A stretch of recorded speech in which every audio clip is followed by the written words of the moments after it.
Imagine a group of people dancing uncontrollably in the streets for days, unable to stop, even as exhaustion, illness, and death take their toll.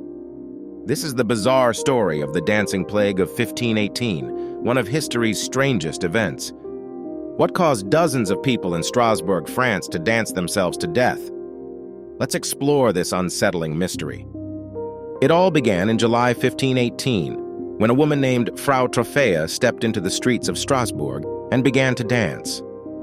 She danced for hours without stopping, her movements frantic and uncontrollable. At first, people thought she might simply be in a strange mood or celebrating something.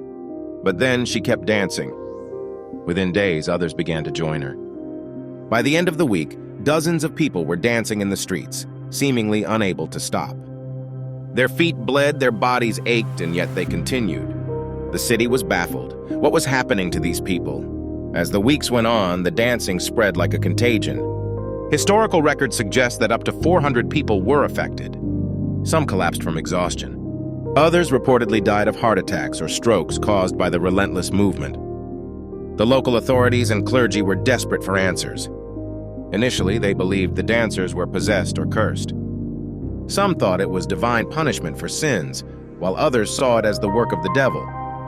In an attempt to cure the afflicted, the town hired musicians and built a stage, hoping to let the dancers dance it out. But this only made the situation worse. Modern historians and scientists have proposed several theories to explain the dancing plague. One of the most common theories is mass hysteria, now known as psychogenic illness. This occurs when extreme stress or fear spreads through a community, causing physical symptoms. In 1518, famine and disease had plagued Strasbourg, creating the perfect environment for such an outbreak. Another theory points to ergot poisoning. Ergot is a toxic fungus that grows on damp rye and can cause hallucinations, muscle spasms, and convulsions. Some believe contaminated bread might have caused the dancers' strange behavior.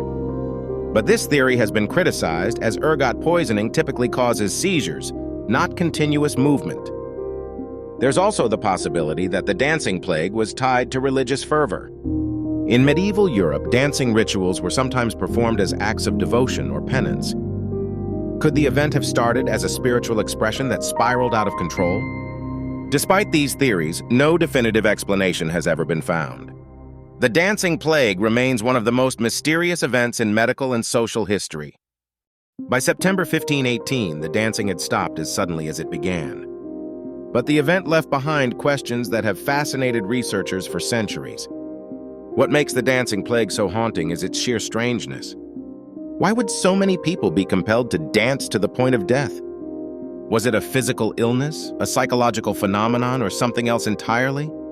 Personally, I think mass hysteria is the most plausible explanation. The stress and hardship of life in 1518 might have triggered a collective psychological reaction. But the scale and intensity of the event still make it feel almost otherworldly. What about you? Do you think the dancing plague was caused by illness, hysteria, or something even stranger? Leave your thoughts in the comments and let's unravel this mystery together. This is Alex from Future Past. Thanks for watching, and remember, some mysteries refuse to stay buried.